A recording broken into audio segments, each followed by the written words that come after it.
Shëndetje të gjithëve. Vdekje oligarkëve! Rrofë Shqipëria! Më erdhi mirë që Redi të paktën përdori fletën, kështu që mund të justifikojmë dhe unë që kam një paraardhës. Po them një citim nga një banor i një zone të Fierit. Shkova të punoja tokën time dhe më shoqërua në polici. Më thanë se pas kam hyrë në pronën e tjetrit.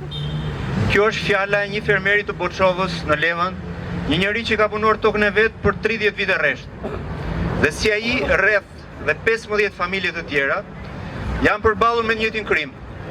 Tokën që ata zotërojnë e punojnë prej vitesh, paguajnë dhe taksat, nëpërmjet forcën e shtetit, po jepet oligarkut Pollum Saldillari. Por Boçova nuk është një rast i izoluar. E gjithë Myzeqeja, e cila ajo dikur quhej hambari i Shqipërisë që ushqen të gjithë Shqipërinë, sot është kthyer në një hambar korrupsioni. Fusha që prodhon të ushqim sot shndërrohet në shkëndëtir, sepse toka bujqësore që po jepet klientëve qeverisë për panele fotovoltaik. Një banor tjetër, Sander Muja, më tha: "Në arën time ku unë mbillja grur, këta po mbjellin gur." E njëjta histori po ndodh nga Levani në Karavasta, nga Elbasani në Sarand. Dhe të gjitha këto ndodhin në Shqipërinë e këtyre politikanëve që po na thonë se na çojnë drejt Evropës. Dhe unë pyes veten sot, në cilin vend të Bashkimit Evropian një fermer merret në polici se punon arën e vet, ndërsa kompanitë marrin qindra hektar për të kthyer ato në tokë të vdekur. Në cilin vend të Evropës jepet toka bujqësore pa miratimin e Këshillit Bashkiak, siç ka bërë Armando Subashi në Fier? Në cilin vend të Evropës digjen pyet për të zvendësuar me panele?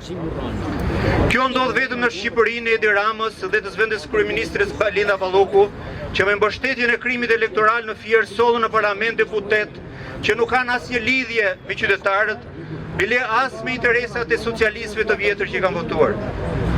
Edi Rama është politikani që në 12 vitet e qeverisjes së tij ka ndikuar më negativisht se kushdo tjetër në historinë e këtyre 35 viteve.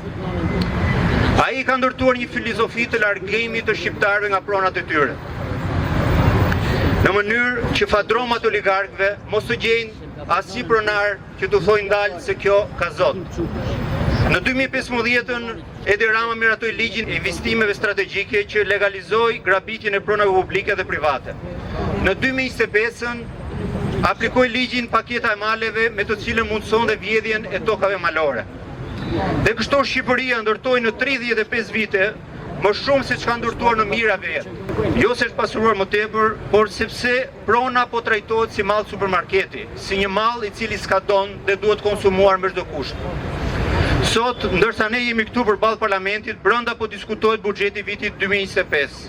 Buxhet ku bujqësia sërish është lënë arres. Qeveria që shet ëndrrën evropiane është e njëjta qeveri që vjedh fondet i parë dhe që dogji mbi 100 milion euro subvencione sepse donte për vete, jo për fermerët.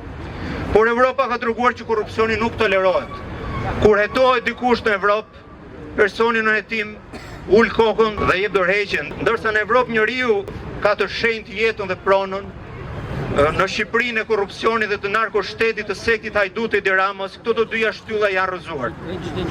Sot Shqipëria ka një kryeqytet me një kryetar bashkie që drejton atë nga burgu, një zëvendës kryeministre nën hetim që duhet ishte larguar një orë më parë, dhe një kryeministër se nuk ka më ku të fshihet. Prandaj ne, për të mbrojtur interesat e popullit, kemi dalë sot para parlamentit dhe i kërkojmë atij që të shkarkoj kryeministrin Edi Rama, të shkarkoj zëvendër ministren Belinda Palloku dhe të largoj të gjithë ata që kanë shitur tokën djersën dhe të armën e shqiptarëve. Janë ata që duhet të largohen dhe shqiptarët që duhet të qëndrojnë këtu. Faleminderit.